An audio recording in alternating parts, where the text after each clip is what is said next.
Hey, time for On the Bench with the Chevy.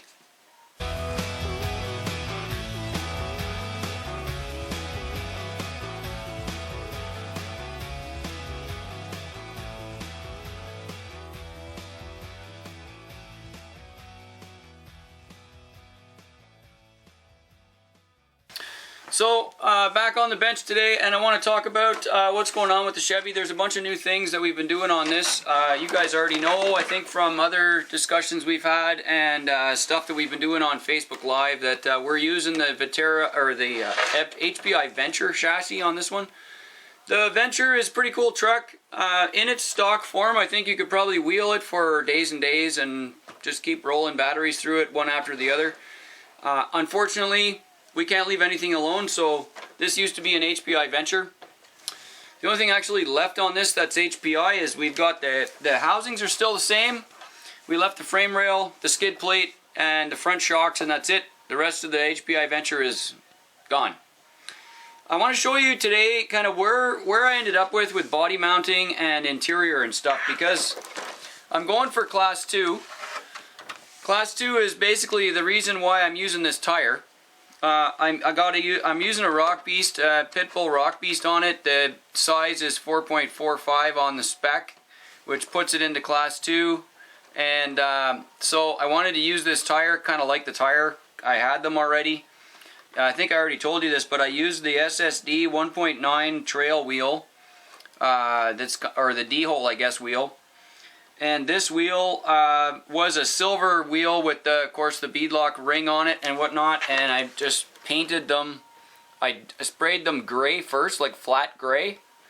And then I dusted them with some brown, so they kind of just become a dirty old truck wheel. And the whole point was that they don't stand out when you're trying to take pictures and stuff. Like, you're not drawn to the wheel, because the rest of the bodywork was done by Craig Richter, and it's amazing. So I really don't want the wheel to take away from the fact that the rest of the truck is incredible. So that's why I went with this nondescript sort of boring wheel. It fits the farm truck look, if you ask me. So let's just dig right into what we're doing here. Let me see if I can get the dust off the windows, and then we can look inside. There's full interior in there. See if I can give you a bit of a shot through the glass there. You can kind of see it there. So this is the Proline Interior Lexan tray that was designed for this particular 66 Chevy. It looks the part. It suits the truck really well. Besides the fact that it's the right kind of vintage of interior, the thing actually fits the body perfectly. Like, the interior tray actually fits this bump right here, and so it slides right in. It's just like, it just sits there all by itself. Like, it's a perfect fit, which is really cool when you buy something that is from the body manufacturer. The interior is, you know, it's got to match. They do their own homework, right? So that's really handy. What I did with that is actually build a full floor for it. So you can see here that it's got a full floor pan, and of course the Lexan doesn't come that way. So I'll show you how we did that. I did inner fenders and stuff too, because that'll get me some points and also some realism during pictures and video. So that was kind of the idea there. This just pops off with two magnets that are on the bottom of the hood and lifts up. So what I did is I 3D printed this essentially hollow plastic block in the back here. It's just full of diamond weave inside. Very simple home print. And it glues onto the bed at the bottom. And then I put two screws in it here that match up to the back of these bumper posts. So on the original bumper mount, there's these 4 holes that you can put set screws in to attach the bumper through the post, you know, like this little set screw that holds them in. Well, I used 2 of those holes for these 2 here on the bumper. So basically what I wanted to do was make sure that if the body got hit in some form or whatever on the trail, or I banged into something, or it rolled down a hill, I didn't want the body flying off the magnets because of that. So I added the 2 screws here that become a mechanical lock for it. Okay, so these screws here, they're just, I took a big long screw, I screwed it in, and then I chopped off the screw head. That's how they worked. You can use a long set screw too. And it fits right into this hole here. So what happens is the body goes down and actually pins in to those holes. So you can, you know, you can lift it if you want, but you're gonna have a hard time lifting this up on the trail, like banging this off on the trail. It won't come off from a side hit. It won't come off from a front or back hit. So that was the reason why I wanted to go with this route. Now, I can get it off pretty easily by lifting straight up, which isn't going to happen very often on the trail. And then I did my usual 2 magnets under the Lexan in the front, scuffed the paint and glued them on, shoe glued them over again after 24 hours, put some clear tape over them to just insulate the magnet from the other magnet, which is on the body post. And you can see that right there. Original body post, I lowered it 2 holes so it doesn't go through the body anymore, and then I put the ring magnet right over the post, and then this little cap here, the little post that sticks out, it still fits into the magnet that's on the Lexan lid. So that's how it works. You've seen that before. Now, we'll get rid of that. The rest of this, you can see here, is the Proline Interior Kit. It looks fantastic to me. I think it looks great. What I did is I actually cut off the, you know how the Lexan has that film over it so you don't get dust on the outside of the Lexan when you're painting on the inside? Well, I cut that off right here at the door seams all the way along. I cut off that Lexan cover, so I painted the seat from the top, and that means I painted the rest from the bottom. So I ended up with a shiny dash, a shiny door panel, and a flat seat. And that gives it some texture. You can get a real good view of it there. That's a pretty cool shot. That gives it some texture. I used the stickers that came in the kit, although on the door panels here, I actually put a silver Sharpie on the door panel first. So I silver Sharpied it, and then I put the sticker over top, and that kind of gives the door panel kind of like an insert kind of a look with absolutely zero effort. Okay, I just silver Sharpied it, and I silver Sharpied it on the back, like behind when it was clear, you know what I mean, from the other side. So it's covered, and then the sticker went on nice and clean, and that's how I did the interior. You can see the inner fenders here. Basically all I did for this was I took a couple of leftover sticks of 60 thou styrene, black styrene that we use in the Bronco interior kits. This is like the back half of the Bronco interior piece. There was a bunch of scrap from our prototyping. I took 2 of those. I fitted it right to the front of the Lexan on the 66 Chevy. And I trimmed it a little bit to fit the hood arch. And then basically I just chopped it off at the back of the cab, so it just sits right there. And the interior pan from Proline sits right on top of it. So this thing just sits there. I glued a couple pieces of styrene across the back right there to kind of give it some side support. And the interior from the Lexan has this hole in it, kind of like a seat, the seat back, and then the door panels, they're all like just a dent, right? It's a dimple, kind of dimple all the way around. So it just literally sits right on top of that gap, like that. This thing is just like a cover, okay? It just sits there like that. No big deal. Really, really simple. And then in the front, once I had the interior pan in the right spot, I chopped it out at the shock towers here, cut it around. I 3D printed a motor from a really fantastic German designer on Thingiverse. And I printed a Chevy block there, so when I did my scale drivetrain on the Venture, sorry, now I have a nice Chevy motor in there, exhaust and all. So this just comes right out, pretty simple. Boom. There's the interior with the seat that's flat printed on the top, flat brown, and then flat brown on the bottom, which of course becomes glossy on the top. Really simple interior, dude. Really simple. Simple. And I will say I cut out the floor, okay? So where the seat stops and the dash started, I chopped all that out. I chopped out the Lexan mold there. Used to be flat across the bottom like a half pan. So I cut that out. And now because I have dropped the floor, the seat is right here. But because I cut the floor out, I actually have a full floor in it. Okay? So full floor in it, all the way around. And obviously that works out great for putting the driver in, which I also made up. So there we go. That pan is gone. And then this is the piece that went over top of it. So this is the other piece. This just literally just sits on top of the frame. You can see where the interior pan went.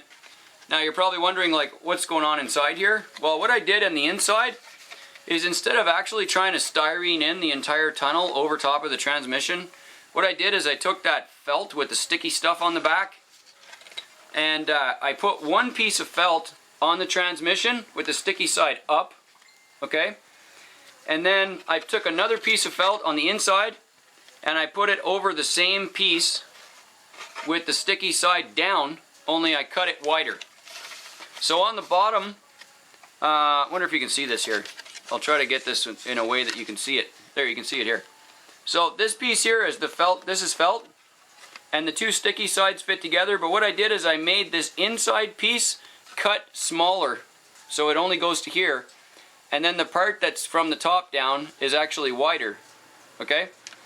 So then the piece that's on top, you can see it goes way out halfway down the floor here on both sides, right there and there. The other piece underneath it doesn't go this far, it only goes this far. So that I have all this sticky edge here all the way around, and the stickiness here holds this all onto the floor to the styrene, okay? So I just kind of made a tunnel, and it sits right there, and that's it. I just made a tunnel out of felt. That whole thing took me like 2.5 minutes. I literally just took some felt, stuck it on, upside down and right side up, and I covered the tunnel. So now it's like shape, form, fitted, but there was no work. I didn't have to try to piece together 1,000 pieces. I didn't have to design anything for 3D print. I didn't have to do any of that stuff. So there, I'm all done. That's it. Simple, eh? Now, I wanted a battery tray in this truck. So what I did is I just took some styrene. Let me get this moved out of here. There we go. I took some 60 thou black styrene and I actually just bent it, cold bent it, and then I took a little bit of a lighter, a little bit of heat from a lighter, and I went over the edges to just sort of hot form the edges after I had bent it in a vise, and I made a clip. And the clip is the same size as the battery. So basically you just take your battery pack and you slide it right in there like this. It's hard to do from upside down, but there we go. So the battery pack literally just slides right into the clip. And the way that I'm going to do this in the actual vehicle is instead of it, because it'll just fall out if I hit something forward, you know what I mean? It'll just slide right out. So I'm putting it in with the wires first. So I slide the wires in like this, and then the wires kind of come out the back side of the clip, like right here. And then when I push that in and I run my wire over to the side, what I'm actually doing is using the wire to kind of secure it around the edge. See, the wire's right there. And now the battery can't really go backwards because it can only go back so far until the wire will catch it. And that shouldn't hurt anything, it's just plastic. And that helps it just to be secured in there. So that's where that is. Now this is pretty simple. You can see the Chevy motor there now. Servo, this is all the Vitera, or the, I keep saying Vitera. This is all the Venture scale drivetrain conversion stuff, which is now all available. There we go. I don't know if we have the kits up in the store yet, but we have all the parts ready to go. And same with the Venture rear leaf spring conversion. There's a kit for that too, so that's pretty easy. We get all that stuff done now, and there's all the production parts right there. So what I did is, because I'm just building a quick class 2 line eater, this I used the sliders here. They have these slots in the sliders right here. So I used the slots in the sliders to make this little capture thing. I just glued some extra styrene on the sides of this body part, the sides of this sidewall right here. So it actually captures, it goes down over top and it sits right on the slider. So the interior bit sits on top of this, which has the body on top of that, and then this thing is actually sitting right on the sliders. It's like pushing down on the sliders. And you can see there how it captures, it goes underneath. You see that right in between the sliders is where that goes, right there. So it's just two little pieces of styrene I cut to fit, and they go in there. And what that means to me now is that when I have the interior on, my dude is in there, it's all plugged in, everything's going, it's great. I can grab the body, put the body on, pin that on, and so the body, I hope you can see this, I'll try to find a way to get this in the camera. There we go. The body right here, that side piece that's black, it actually goes right up behind the headlight right there. It actually gives the front end a ton of support right there. I hope you can see that. There you go, right there. The styrene is pushing on the Lexan right there at the front. So what that means is, when I'm running my Class 2 lines with this, if I have a front impact, it's absorbed by that entire side plate, which is pinned into the slider, so it can't pop the body off because of that, right? That's all done. This can't go down in a rollover, because if I squish this down, I'm pushing on the interior, which is pushing on the black sides, which is pushing right on the sliders, because it's all connected now. So it's a really simple little thing. It's just strategically done. So there's that interior, the actual tray, interior tray. And what I'm going to do now in this project is I'm actually going to put the receiver here up high. I'm going to try to get the receiver like way up high on these side pieces, the side inner fenders, because I want to make sure that it's like got the least amount of mud sprayed on it, and you know, I'm just trying to protect the receiver way up here high. And I'll probably put the wires down below into the footwell so that if there's water at all, it'll drain down away from the receiver. And then I'll put the speed control down here up behind the dashboard as well, and run the motor wires. The motor wires are like right there in the inner fender. You can kind of see them. There's a yellow and a green right there, and I just have to run those back right through here over to the ESC, and then my servo wire, and boom. So that's where I'm at with the Chevy. Wanted to talk about the body mounting. Wanted to talk about the interior mounting. This has been going on for a while now, and this whole truck actually doesn't weigh very much at all. I'm trying to keep it as light as possible, so hopefully I have a little bit of a competitive edge. I mean, I don't tend to build very strong competitors as far as Sorca Class 2 trucks go, but I'm hoping this one will actually do something really well. I'm trying to get some points on it. The cool thing about this is that there's nothing in the back, as you can see. All the drivetrain's in the front. The battery is very centrally located, and the center of gravity is coming out to be just ahead of the transfer box. So I really like that on my trucks. You probably heard me say that before. Even with this big chunky piece of black plastic in the back, that thing doesn't actually weigh very much either. So even then, like I have a battery in it right now, and you can see the bump in the transfer case there. If I try to balance this truck, I have to go forward of the transfer case by maybe about 1/8 of an inch to balance it. So it's a little bit nose heavy. Not much, but it's a little bit nose heavy. And by the time I add the winch hidden behind the bumper here, and a few other accessories in the truck, and a few in the bed, it should still pretty much remain just dead center. And there's nothing on top of this truck, so it's really light on top, which I think is fantastic for line killing.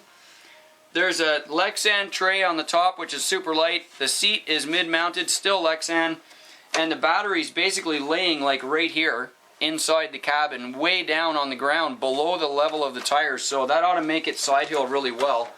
I mean, at this point I can get some pretty serious angle out of it, you know, because the battery is so low, and I'll try to keep the electronics light in the truck. So I should have some pretty easy side hilling with it too. That's kind of extreme if you ask me. You know, that's a lot more like it as far as side hilling goes. And you know, can't beat a pit bull tire for traction reaction. That should be lots of fun on the trail. I have a printed insert in these so that they don't actually compress all the way and rub all the tire off with the steering links and stuff like that. Should steer pretty nice. And I'm ready to go with this. The only other thing that's been going on with the bench is some more magnets, of course. That seems obvious. I mean, I kind of can't get away from these magnet mounts. So this is Rob's Class 1 Bronco. I took the body off it. Let me just see if I can go find the body. Where is it? There it is right there. Hang on a minute. So This is Rob's Class 2 Bronco. It's got fender coverage on it and pit bulls. Body was slammed down on it, spare tire. It's got a tire rack. This is a tiny little Tamiya Bronco that got totally chopped to fit onto this homemade chassis. And this thing is literally completely handmade. So it's a steel channel frame. It's got original Terramod axle housings on it from GCM, non-overdrive transfer case, and Holmes brushless motor. It's a pretty crazy comp truck, really. But he wanted to change the body to a new body, and then he's going to turn it into a Class 1 line crusher. So what I wanted to do with this was actually just magnet mount the body so that he could get away from the screws and stuff. It had screws mounting it before. He had screws in the front and screws in the back, and so you'd have to wrench it off just to change the battery, which sits in here. So I went with magnets on that. It's really cool on the clear body because you can totally see where they are. They're like right there. I mean, it's so easy. Right there in the front hood corners. I put 2 on the roof. I put them in the back corners of around the tail lights. There's a couple magnets there you can see. Right there beside the side markers, you know, right there. And the reason I went with that setup for this truck is there's no body post, right? I mean, it's not like an SCX or anything. It's a full custom truck. And he had this steel cage already on it. So I just stuck the magnets right on the steel cage and then lined them up with the rest of the bodywork. Because it was a Lexan clear body, I could actually see through it. And I mean, talk about handy, just because you can see everything, right? So this body just like, I mean, it goes on all by itself, and it's not coming off like anytime soon. It's there. And because this truck is all caged, like all of the body forces that'll ever happen on the body are contained by the cage work that it has. So basically this, unless you want this to come off, it is never coming off because there's a full cage inside. So, and the magnets, of course, will self-center every time because I'm using these 1/2-inch ring magnets. And because they're actual round front, top and bottom, they're both like, they're both ring magnets, both sides. And they stick like crazy. So anyway, we keep going around about all these different magnets and what magnets do I use and all that other stuff. So just check the YouTube description comments. I'll put a link in there for what magnets I'm using. But it's a 1/2-inch rare earth ring magnet. That's what that is. It's a 1/2-inch rare earth magnet. They work fantastic, top and bottom. And you can't go wrong with that. So I'll send this back to Rob now, and he's going to finish it up and get the fenders on it, get the wheels changed for Class 1, and pretty much rebuild it. Basically just electronics, clean it up, and get some paint on it so that it's ready for killing lines for Class 1. And that's a couple of projects that we've been doing here on the bench. Thanks guys for watching, and check the YouTube description box right down there somewhere for the link for the kind of magnets that we're using. The brand of magnet isn't really going to matter because basically it's a 1/2-inch ring magnet that's a rare earth neodymium, and they work great. So cheers, happy building. Hope you guys are having fun time on your own bench, and post in the comments and tell me what you're working on. We'll go check out your channel. Thank you.